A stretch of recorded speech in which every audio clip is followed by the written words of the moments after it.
We move on now to immigration, and it was already shaping up to be a key election issue. New figures out today certainly won't change that. Another record high, more fuel for politicians who say too many people are coming into New Zealand, and more fuel for the debate about the pressure immigration is having on the country's infrastructure and housing, particularly in Auckland. Official figures show a seasonally adjusted net gain of 6,100 people in the month of March, taking the annual gain to a fresh record of 71,900. Later in the program, economist Shamabeel Jacobs points out that the National Party became government after campaigning that too many people were leaving New Zealand. Remember that stadium of 35,000? Well, now Labour is saying too many are arriving. Outside of politics, what is our population strategy, he asks. But, of course, this isn't outside politics, which is why we begin with our political editor, Jane Patterson. The migration gains were driven by continuing strong numbers of students and backpackers coming into the country, as well as returning New Zealanders. Last week, the government moved to tighten the rules for skilled work visas and limit the time unskilled workers can stay in the country. The Labour leader Andrew Little, who said net migration needs to be cut by tens of thousands, says that's not enough. We cannot continue to absorb 70,000 plus people a year, given that most settle in Auckland, and Auckland is now congested, its schools are overcrowded, hospitals can't keep up, and it's a city that is already 50,000 houses short of what is needed to house the population that's there at the moment.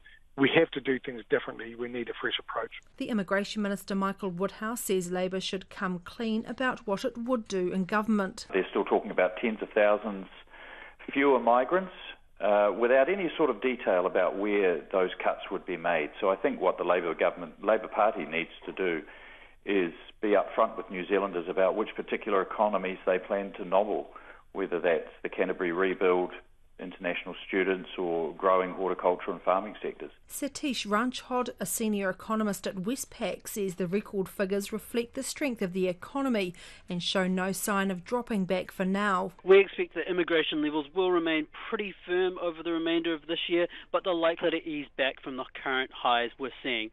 We're expecting that as the economies offshore gradually improve, more New Zealanders will eventually look to move overseas. He says the government's new rules will have some impact. The tightening in immigration rules that we're seeing is likely to see a bit of a moderation in inflows over the next few years, but with much of the strength in migration we're seeing owing to movements of New Zealanders, we think it's going to remain strong for some time yet. The ACT Party leader David Seymour says the problem's not the number of people coming to New Zealand, but the failure to properly invest in housing and transport networks. But he says there are some aspects of immigration policy that could be tightened up. There's some areas around parental reunification that should be reduced. I think we should stop people getting a free ride on education and healthcare if they're not actually paying tax in New Zealand, but sending their kids to school and their parents to hospital every other day while paying tax to a foreign government in their country of origin. The tourism boom also shows no sign of easing. Visitor numbers rose 9% in March on a year ago, taking the annual total to more than 3.5 million. From Parliament for Checkpoint, Jane Patterson. So what does the Prime Minister Bill English say? Well, he was asked by media if he's concerned that migration has remained higher for longer than anticipated. Oh, we're not concerned. I think it shows the attractiveness of New Zealand to a lot of different sorts of people from overseas. But the numbers do appear to be flattening out. We need the skills for the growth, and we've been, making regular changes in the rules around immigration to make sure that we're getting the skills that we need.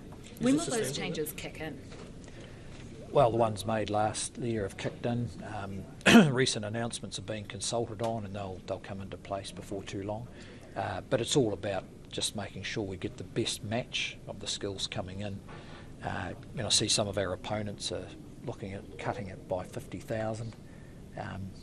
They need to show just where that's going to happen, because that could have quite a big impact on skills needed for industries like IT, our freight, trucking industry. And others. Do the government's changes go far enough, given these numbers? There has been an inward surge. Do they go far enough, your changes? Oh, we think it's about the right balance.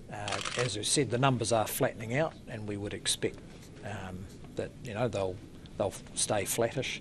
There's a constant pressure for the skills you need, particularly for industries that might move overseas if the people don't come here, but also for our core industries. And it's the sustained growth of the economy, including the need to build infrastructure and houses, is creating strong demand for the skills. I mean, to get the houses and the roads built and the schools, we need people coming in to help us with those jobs. Bill English, the Prime Minister, talking a short time ago.